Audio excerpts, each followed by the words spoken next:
Bienvenue dans Grand Défi et Tout Petit, le podcast pour les parents et par les parents. Un vendredi sur deux, un parent vous livrera son défi avec toute sa sincérité. N'hésitez pas à écouter l'épisode d'introduction de ce podcast pour en savoir plus sur les défis. Ici, vous trouverez des témoignages authentiques dans lesquels vous vous reconnaîtrez peut-être et qui pourraient vous aider, vous déculpabiliser et vous réconforter. Je vous propose un véritable partage d'expériences entre parents.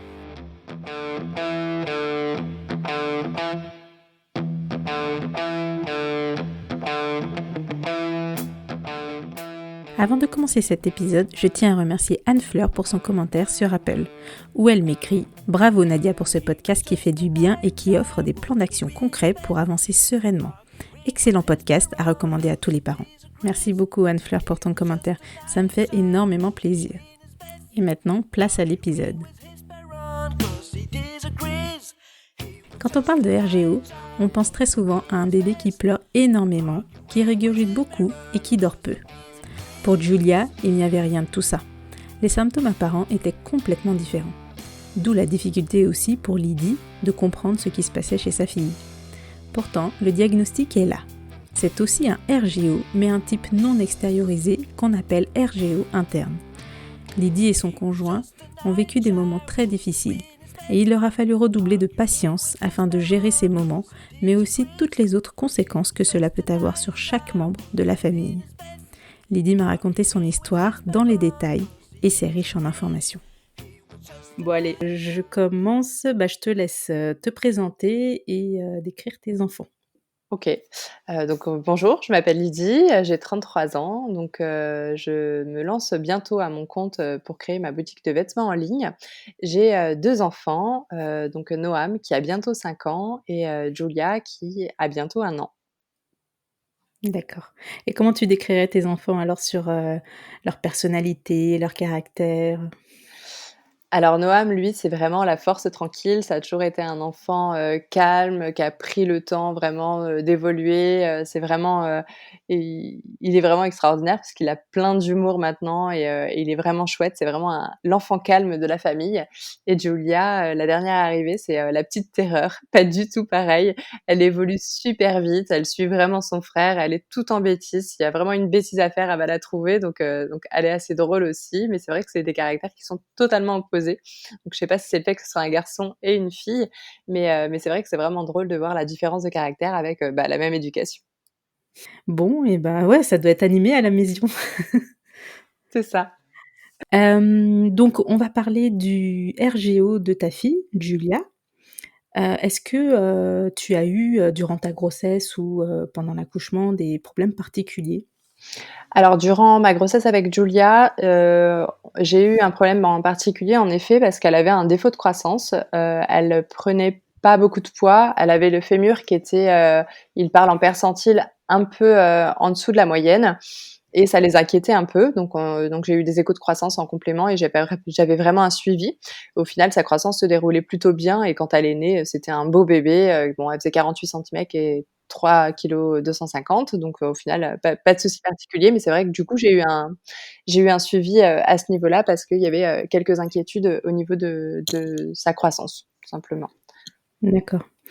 Mais pas ça a pas de lien avec le RGO, ça? Non, non, non, non, Mmh. ça a pas de lien avec le RGO, mais ça peut quand même expliquer, le fait que, c'est une petite qui prend pas forcément de poids facilement et elle a une croissance, elle a sa croissance à elle. Elle a une croissance, elle suit une courbe, mais sa courbe à elle est pas forcément les normes.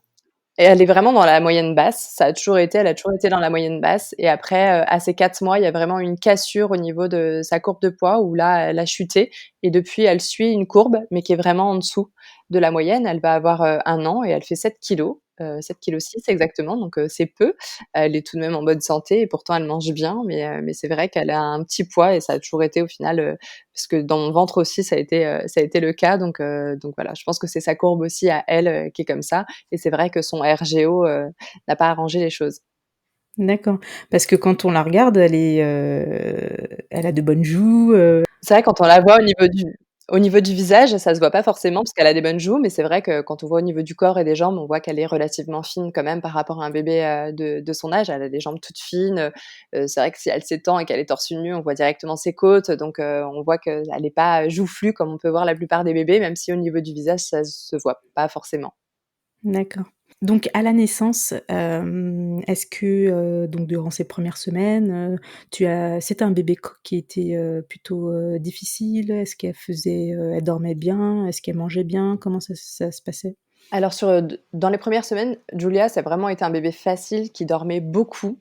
Moi, je l'allaitais et le problème que j'avais justement, c'est qu'elle dormait tellement qu'on avait du mal à la réveiller pour qu'elle puisse manger et vu qu'elle avait une, faible courbe de poids, il fallait absolument qu'elle reprenne du poids. Puis on sait très bien qu'avec l'allaitement, c'est, toujours compliqué la prise de poids, notamment dans les débuts. On a vraiment un suivi qui est assez Ouais. important et Ouais, donc vous étiez peut-être plus à la réveiller pour lui donner à manger c'est ça. que l'inverse, quoi? Exactement. Au début, j'étais super contente parce qu'elle dormait. Je me suis dit: «Bon, bah, chouette, elle fait quasiment ses nuits». Mais non, non, on m'a dit: «Il faut la réveiller» et c'est vrai que du coup, j'étais obligée de mettre des réveils toutes les 3 heures pour pouvoir, l'allaiter et ça a été, compliqué parce que Julia ne voulait pas se réveiller.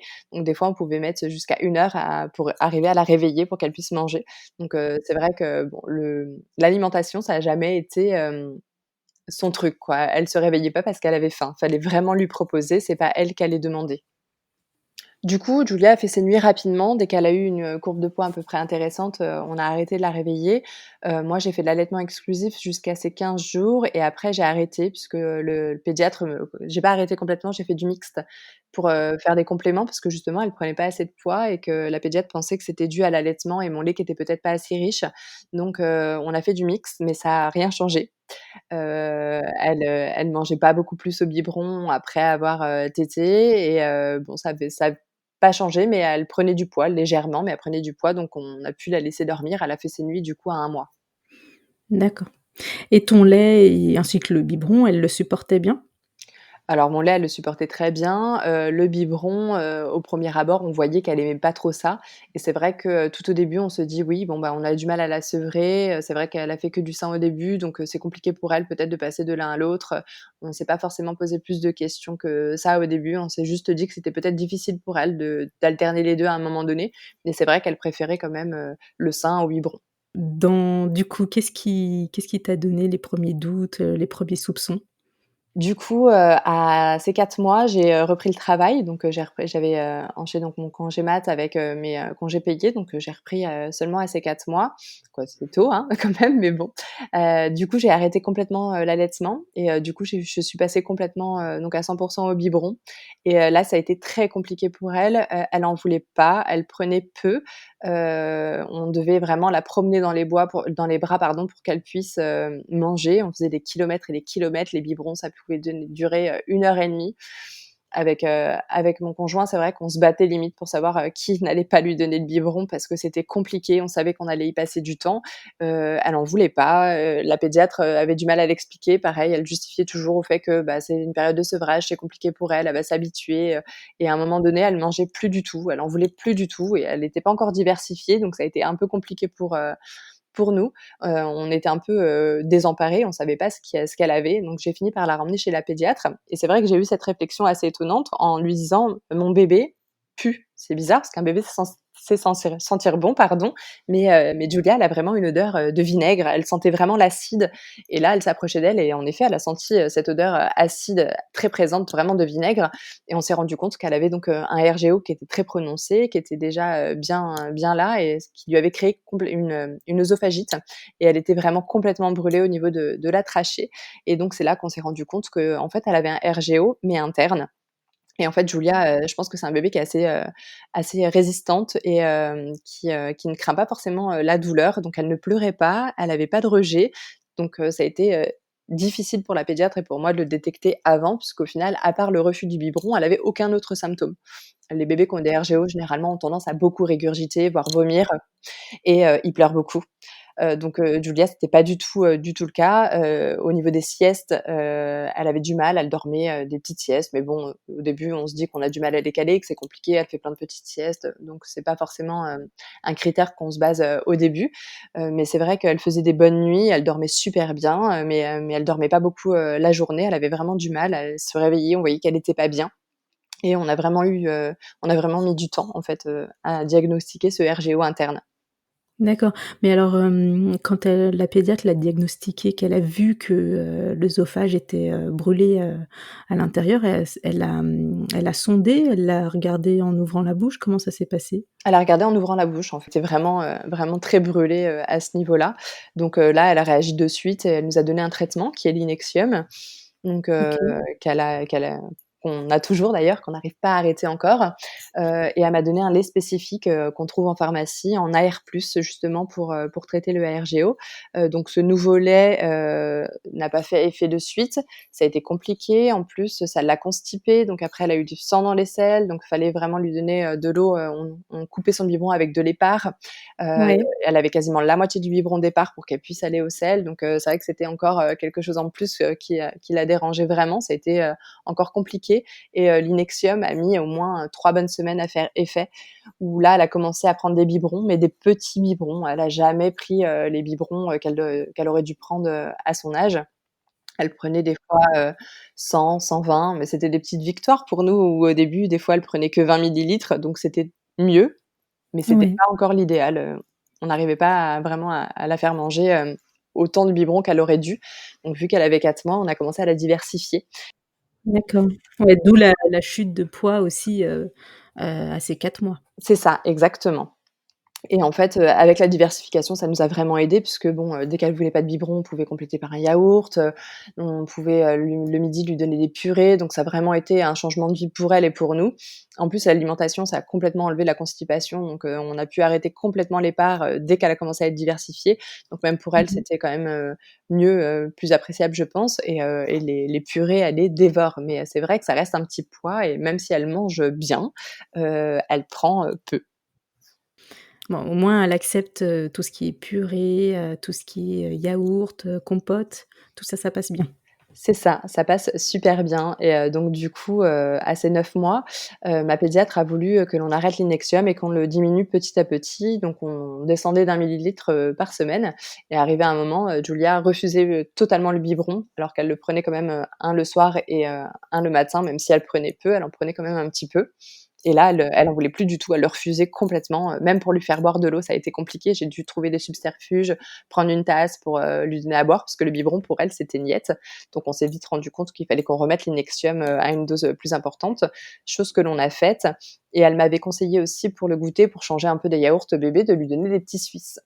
Et au moment où on lui a donné des petits Suisses, Julia nous a fait de l'eczéma. Alors pas, énormément, mais un petit peu. Heu, à Noël, du coup, je me suis dit, «Mince», j'avais vraiment l'impression qu'il y avait une corrélation entre l'eczéma et les petits Suisses, donc c'était peut-être une composante des petits Suisses. Donc j'ai arrêté de lui donner des petits Suisses, à Noël, et là, son eczéma a vraiment diminué. Elle en avait toujours un petit peu, mais ça a diminué. Et quand, elle est retournée à la crèche, du coup, en janvier, pour le coup, il lui redonnait des petits Suisses, parce que c'est le goûter qu'il donne, au bébé, à 4 heures. Et là, elle m'a fait une poussée d'eczéma, vraiment, impressionnante en ce début d'année, et je l'ai emmenée de suite chez le pédiatre, et en fait, on est sur, du coup, une allergie, au lait de vache. Et en fait, on pense que, depuis le début, Julia a une allergie au lait de vache, et qu'on s'en est pas rendu compte, parce que dans le lait en poudre et dans les yaourts spécial bébé, il y en a, mais pas en quantité importante. Ou là, dans le petit Suisse, il y en a vraiment en quantité plus importante. Et au final, son RGO serait dû, à une allergie au lait de vache. Donc là, on est sur une éviction, depuis, 15 jours maintenant, au lait de vache. Donc elle a plus du tout d'eczéma. Elle, boit des biberons de 240, chose qu'elle nous avait jamais fait, matin et soir. Mais avec du lait comment du coup? Alors elle a du, lait de pharmacie sur ordonnance, donc D'accord, c'est pas forcément, facile à trouver, donc c'est sur commande. Et c'est ouais. vraiment du lait végétal, en fait, hein, spécifique, pour bébé. Donc on est toujours sur un lait, anti-RGO, AR, mais allergique, sans vraiment de protéines de lait de vache. Et elle a des yaourts, spécifiques qu'on trouve aussi en pharmacie, donc sans protéines de lait de vache aussi. Et a priori, franchement, je pense on a encore 15 jours d'éviction pour voir si l'eczéma revient. Mais en tout cas, déjà, elle qui n'avait jamais bu de biberon, elle en boit, donc je pense qu'on a enfin trouvé. Je veux pas crier victoire trop vite, Mais la pauvre, en fait, on l'empoisonne, je crois, depuis quasiment, 11 mois. C'est déjà un petit soulagement là. Et donc là, ouais, ça serait vraiment le soulagement. Donc on est encore sous Inexium, on n'ose pas encore diminuer. Je pense que la prochaine étape, ça sera donc, après, l'éviction des 11 mois du lait de vache, ça sera de diminuer l'Inexium pour voir si c'était le lait de vache qui lui causait son RGO ou si elle a le RGO en plus de, l'allergie, au lait de vache. Donc on va voir par la suite, mais c'est vrai qu'on n'est pas tout à fait sortis, mais déjà on voit un peu la lumière au bout du tunnel, de cet enfer alimentaire. OK. Mais, donc avant que tu reprennes le travail, tu me disais, vous faisiez du mixte. Donc Oui, il y avait ton lait et du lait, en poudre classique? c'est ça, c'était du lait Donc en poudre classique. du lait de vache. Alors du coup, comment ça se passait ces biberons-là, elle les prenait bien Bah ou? non, justement, elle prenait pas tant que ça, donc elle faisait un complément de 20 millilitres, 30 millilitres, mais on se disait que, ça lui suffisait et que D'accord. c'était ça et qu'elle prenait assez au sein et qu'il lui manquait juste ce petit complément-là pour prendre du poids. Mais vu qu'au final, on sait pas ce qu'elle prend quand elle tète, c'est vrai que c'est compliqué Oui, après d'accord. de savoir ce qu'elle avait Ah oui, besoin. c'était pas, 1 heure une tétée et l'heure Non, d'après, le biberon, tu faisais juste un complément? je faisais D'accord. juste un complément, ouais. D'accord et quand, à 4 mois, donc vous vous êtes rendu compte qu'elle prenait pas les biberons, vous avez essayé d'autres laits, des par vous-même avant de voir le pédiatre, Non, on a tout de suite, pour Noam, on n'était pas du tout suivis par un pédiatre, il avait jamais eu de soucis. Donc on était suivis par mon médecin généraliste. Là, pour Julia, pour le coup, vu les petits soucis que j'ai eus pendant ma grossesse, on a et puis, vu que je tentais un allaitement exclusif au début, c'était plus simple pour moi de me faire suivre par la pédiatre et c'est vrai qu'on a toujours, fait confiance complètement à la pédiatre et j'ai pas fait forcément d'essai moi-même. Je préférais toujours avoir son avis avant puisque c'est compliqué à savoir, à gérer, c'est pas toujours évident donc on préfère avoir son avis avant, d'essayer quoi que ce soit et c'est vrai que de toute façon, vu que c'est des laits qu'on trouve en pharmacie, j'aurais pas forcément, pensé prendre ça, en grande surface et je pense que j'aurais même pas trouvé des laits vraiment parce qu'il y a des laits AR en grande surface, mais là, c'est vraiment AR+, c'est, beaucoup plus consistant en épaisseur de lait que ce qu'on peut trouver en grande surface. D'accord et donc tu disais, vous faisiez des kilomètres pour essayer de lui donner un biberon. En fait, c'est que quand vous marchiez, elle prenait un peu mieux? Elle prenait plus facilement quand on marchait, en fait,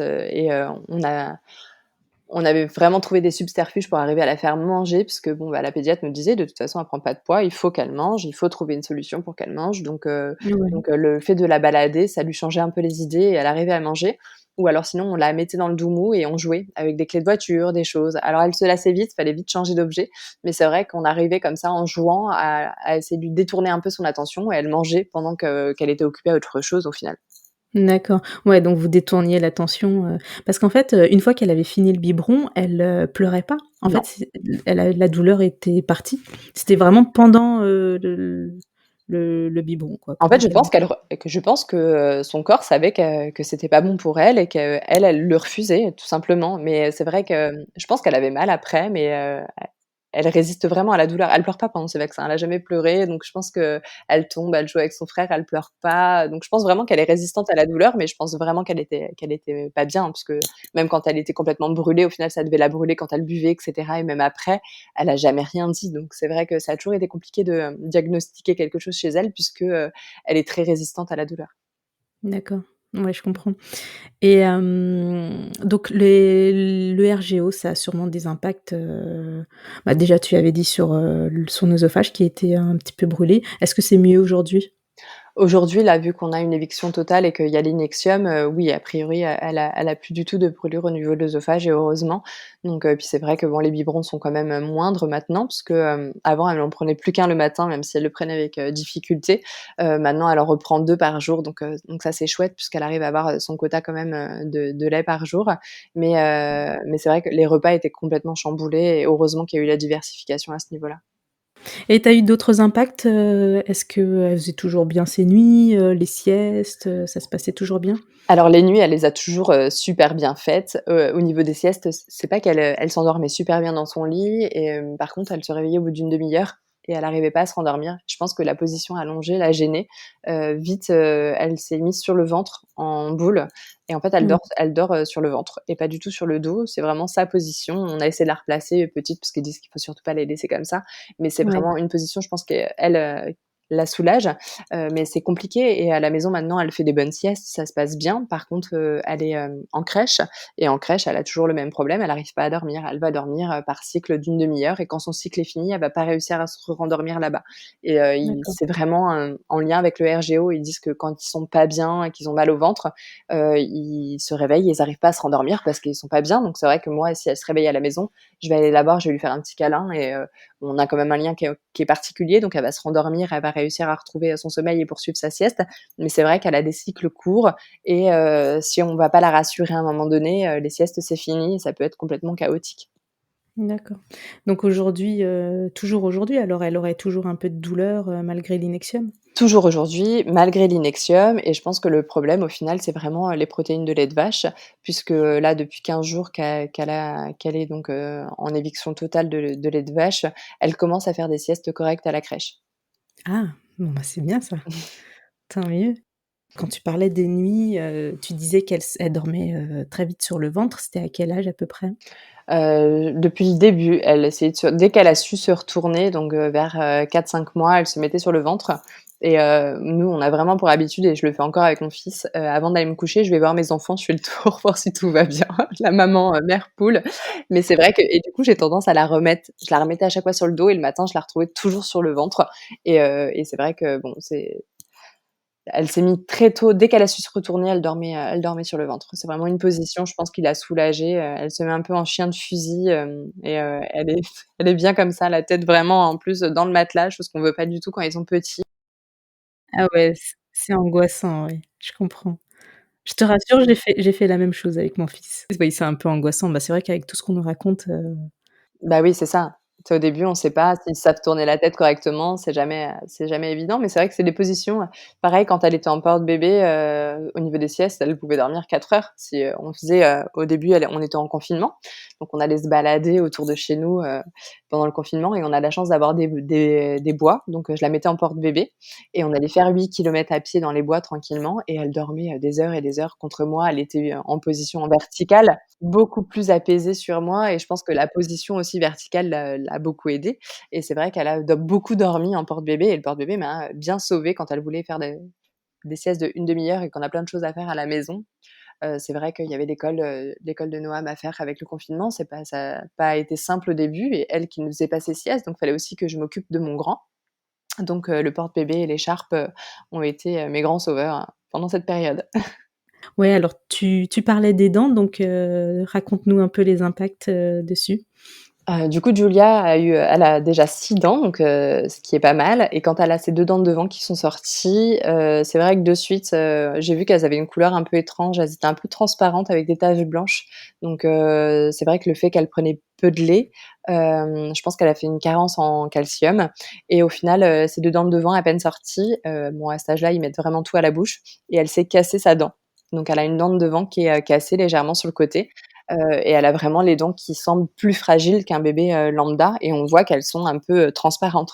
Donc bon, pour l'instant, on essaye de voir si les autres dents, ça s'améliore et si avec, du coup, la réintroduction, du lait végétal, ça va mieux.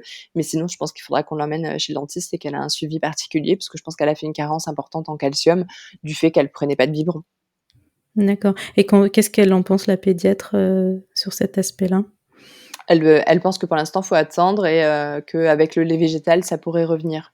Elle a pas émis de risque particulier. C'est vrai qu'on a besoin aussi pour les os, mais vu qu'elle prenait des yaourts, des choses comme ça et qu'on fait des compléments, avec, des yaourts spécifiques maintenant, c'est vrai qu'elle est plutôt confiante, du fait que ça va s'arranger et qu'il y a pas de souci. D'accord.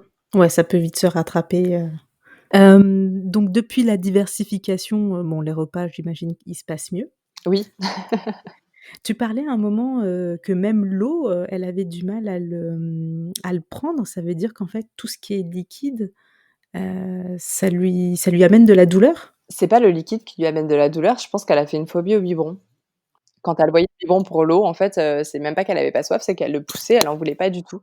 Donc on en a fait un jeu à un moment donné avec son frère, parce que du coup, je pressais la tétine pour lui envoyer, donc un jet d'eau dans la bouche et ça l'amusait, lui, il rigolait, donc elle faisait ça, donc je l'ai aussi fait boire un moment comme ça. Donc c'était pas forcément une solution, mais ça lui permettait aussi de s'hydrater. Ah oui, à court terme, c'était bien quoi. C'est ça. Bon, OK. Alors du coup, je voulais revenir sur, comment, toi et ton conjoint, vous avez, géré, ces moments difficiles, les fameux moments où tu disais il fallait, se promener pour lui donner le biberon, est-ce que vous avez, réussi à gérer ça dans la bienveillance? Est-ce que vous avez, parfois craqué? Comment ça s'est passé? Alors ça a pas été évident. Moi, c'est vrai que c'est moi qui faisais les rendez-vous pédiatres et la pédiatre insistait sur le fait qu'il fallait qu'elle mange et cetera. J'aurais écouté mon conjoint, c'est vrai que pour lui, au bout d'un moment, il l'aurait pas forcé, quoi. Il dit: «On ne force pas un bébé». C'était compliqué pour lui de la forcer. Il comprenait pas forcément, pourquoi on devait insister pour lui donner un biberon et il perdait plus patience, plus vite que moi. Donc c'est vrai qu'à des moments, moi, j'avais besoin qu'il m'aide et qu'il prenne le biberon parce que passer 1 heure et demie, moi le matin, je la gérais le matin et pas lui parce qu'il part au travail tôt. Et donc le soir, j'avais besoin des fois qu'il prenne aussi le relais et puis entre temps, c'est vrai que moi j'avais les biberons de 4 heures et cetera où je faisais aussi la même chose. Donc ça a été compliqué donc au début, on s'alternait un peu, 1 jour sur 2, c'est toi qui lui donnes le soir. C'était vraiment la corvée, hein. Pour le coup, on voulait pas, hein. On était arrivé Mmh. à un point, c'est horrible de dire ça, mais on voulait plus lui donner le biberon le soir parce qu'on savait que ça allait être, l'enfer. Et après, on avait trouvé, l'astuce où lui commençait à lui donner le biberon et dès qu'elle commençait parce qu'elle prenait généralement, 30-40 sans trop rien dire et dès qu'elle commençait un peu à s'énerver, bah, il me la repassait. Moi, je continuais, je commençais à marcher et cetera et après on se l'échangeait, le temps qu'elle arrive à boire son biberon. Mais ça a pas été, tous les jours, évident à gérer en effet, il faut avoir, beaucoup de patience. Ouais, j'imagine et ton grand, comment il a géré ça? Parce que ça a dû être dur aussi pour lui de voir tout le temps, sa petite sœur pleurer, de vous voir, vous, avec moins de patience aussi? Par chance, Julia pleurait pas. C'est vrai qu'elle poussait le biberon, elle en voulait pas, mais elle pleurait pas à grands cris, heureusement. C'est vrai que pour Noam, lui, ça a été plus compliqué et au final, on n'a jamais eu de terrible tout avec Noam. Ça s'est toujours très bien passé. Il a toujours, ça a toujours été un enfant, assez facile. Mais pour le coup, il l'a pas très bien vécu puisque, bah, déjà, il y a eu le confinement où, je devais aussi, m'occuper de lui, de lui faire les devoirs, mais j'avais sa sœur toujours contre moi en porte-bébé. J'avais pas de moment d'exclusivité avec lui. Le soir, on passait, 1 heure et demie à donner le biberon à sa sœur où on lui disait: «Bah, non, mais faut que tu nous laisses tranquilles, il faut qu'on s'occupe de ta sœur». C'est vrai que ces moments, c'est long. Les enfants, ils quand ils ont 4 ans, ils peuvent comprendre que, on va donner le biberon pendant une demi-heure, on va s'occuper de sa sœur, mais 1 heure et demie, c'est et en plus les 2 parents parce qu'on se relayait, donc on avait vraiment pas de temps à lui consacrer à ce moment-là et il a été, assez jaloux et dur. Il a vraiment été, difficile. On l'a pas reconnu à des moments donnés. On a même mis, Ouais. des règles sur le mur pour pouvoir arriver à le cadrer et qu'il respecte un petit peu, mais je pense que c'était vraiment notre attention qu'il cherchait, donc pour lui, ça a été dur. Il sa sœur, c'est vraiment, tout pour lui, il est tout le temps après elle, tout le temps à lui faire des câlins, toujours à essayer de la protéger, mais c'est vrai qu'il en a été aussi jaloux et à des moments, il fallait qu'on fasse attention parce que si on tournait la tête, il pouvait, la mordre ou des choses comme ça, choses qu'il n'avait jamais faites. Donc D'accord. voilà, c'est vraiment de la jalousie par rapport au temps qu'on a passé à s'occuper de Julia et à essayer de trouver ce qu'elle avait et puis, lui donner à manger. C'est du temps qu'on passait pas avec lui non plus et c'est vrai qu'on avait une attention toute particulière sur l'alimentation et c'est tous les jours et c'est redondant donc ça a été compliqué, pour lui de se sentir un peu délaissé, lui qui avait été seul pendant 4 ans. Oui, c'est vrai et comment vous avez réussi à inverser la tendance avec lui? Bah, dès qu'on a été, déconfinés, moi ce que je faisais, c'est que j'ai repris à 80.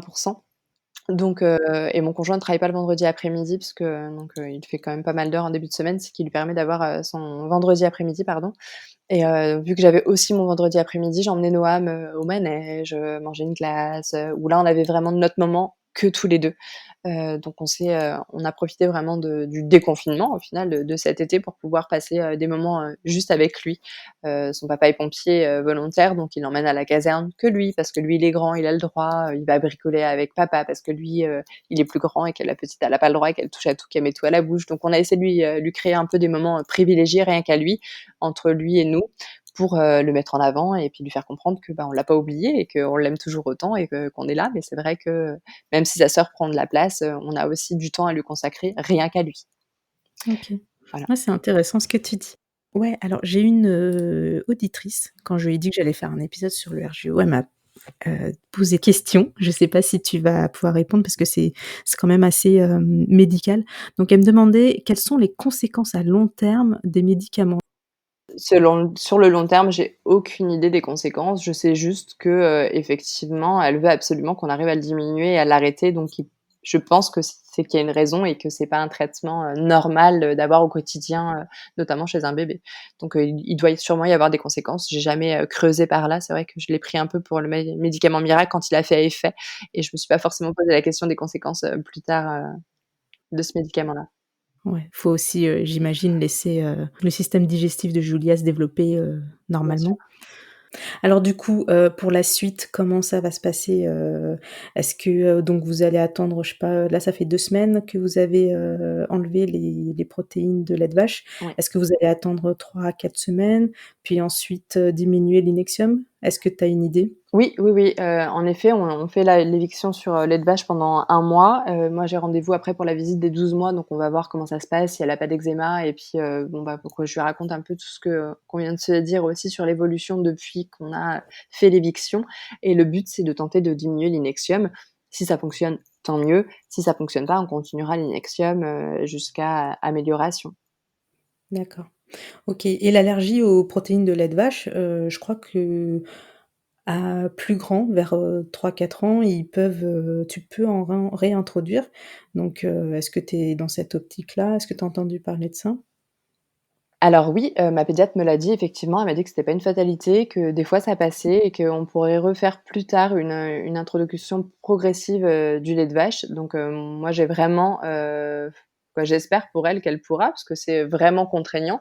Pour le coup, on était assez, partagés quand on a appris qu'elle était, du coup allergique au lait de vache. On était partagés entre, l'idée d'être content d'avoir trouvé et de se dire: «Ah bon, enfin on a la solution, ça va s'arranger, ça va aller mieux» et la pauvre, c'est vraiment galère, pas de crème fraîche, pas de beurre, pas de lait.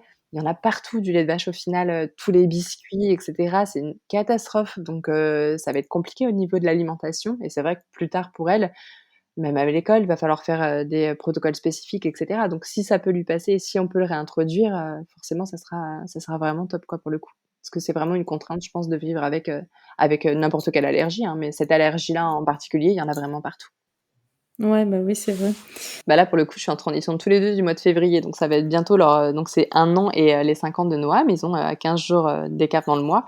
Donc on cherchait un petit gâteau sympa, un type naked cake à faire et bah, ouais, mais tous les gâteaux, c'est à base de lait de vache. Donc j'ai trouvé, une petite créatrice qui fait des gâteaux super sympas, sans protéines de lait de vache. Donc là, elle fait des tests, voir si ce que je veux tiendrait et cetera, avec la couleur que je veux parce que, bah, il y a tellement de contraintes au final, dans le lait de vache, mais c'est des gâteaux à base de margarine végétale, il y a plein de subterfuges à trouver, mais c'est vrai que c'est pas évident. Au final, un simple gâteau d'anniversaire peut devenir, C'est un vrai. vrai casse-tête, quoi.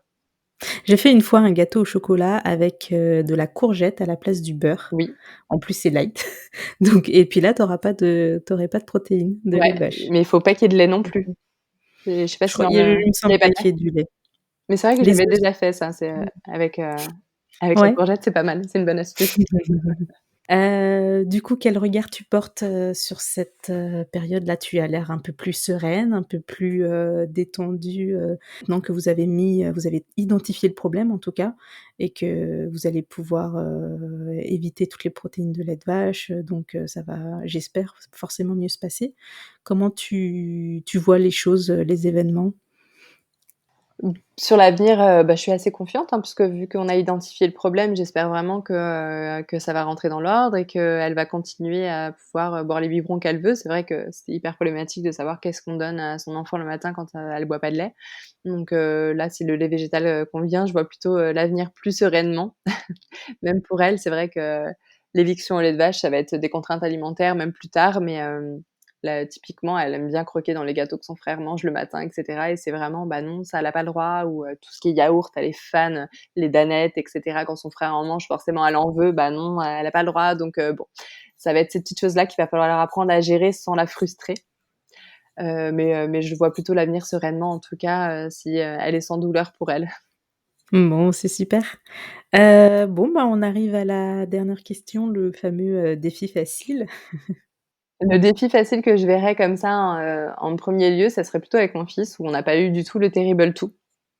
Ouais. Chose qui est, assez difficile à gérer. C'est une étape qui est compliquée pour, la plupart des parents. Je vois, ma ma belle-sœur a le problème avec sa fille en ce moment, elle a du mal à le gérer, c'est pas évident, mais nous, Noam ne s'est jamais roulé par terre, il nous a jamais fait de crise, ça a été il a toujours été facile, Je sais pas pourquoi, lui, n'a pas eu cette étape-là. Peut-être qu'on l'aura plus tard au final, mais ça a été un peu le défi facile qu'on a eu en tout cas avec Noam. Mais oui, et puis en tout cas avec Julia, le défi facile que je voyais, c'était peut-être aussi, ses nuits, le fait qu'elle les faisait, dès 1 mois, tu m'as dit, c'est ça? Oui, mais mon fils aussi pour le coup. En fait, Ah oui. c'est vrai que moi j'ai des enfants pour ça, ils sont extraordinaires parce que bon, alors les siestes Julia, c'est pas son truc, mais le matin, si je les réveille pas, ils ne se lèvent pas. Donc Même le week-end? et même le week-end ou alors, elle va Oh finir là par là. se réveiller, le lendemain du jour de l'an, on l'a couchée à une heure normale. À 11:30, j'ai levé un œil et je me suis dit: «Oh, je vais peut-être aller la réveiller quand même parce que là, elle va louper plein de repas, elle va pas prendre de poids, je vais me faire gronder par la pédiatre», donc non, Ah ils bah sont cool. ça c'est génial. C'est vrai que ça, c'est Tu peux même partir sur un 3e là. les grasses mat, ça, c'est le défi facile de mes 2 enfants pour le coup. Les 2, parce que Terrible 2, c'est pas sûr que j'y échappe avec Julia pour le coup. C'est clair. Merci beaucoup Lydie pour ton témoignage plein d'informations. Si vous reconnaissez des symptômes de Julia chez votre bébé, n'hésitez pas à consulter le médecin qui le suit. Le but de mon podcast est de vous donner des pistes, mais il ne remplacera pas un diagnostic médical. Et pour les parents qui se sont reconnus dans le témoignage de Lydie, n'hésitez pas à venir en parler sur les réseaux sociaux. Lydie a parlé aussi de sa boutique en ligne de prêt-à-porter féminin. Je mettrai le lien dans la description. Si cet épisode vous a plu, n'hésitez pas à me laisser un commentaire et 5 étoiles sur Apple Podcast. Ça m'aide beaucoup dans la visibilité de celui-ci. Et pour ceux qui n'ont pas Apple, vous pouvez aussi me retrouver sur les réseaux sociaux où vous pouvez partager cet épisode en story et j'en ferai de même avec un tag. Si vous avez également des sujets qui vous tiennent à cœur et que vous souhaiteriez voir traités dans un prochain épisode, vous pouvez me l'indiquer en commentaire ou sur les réseaux sociaux. Portez-vous bien et à très vite!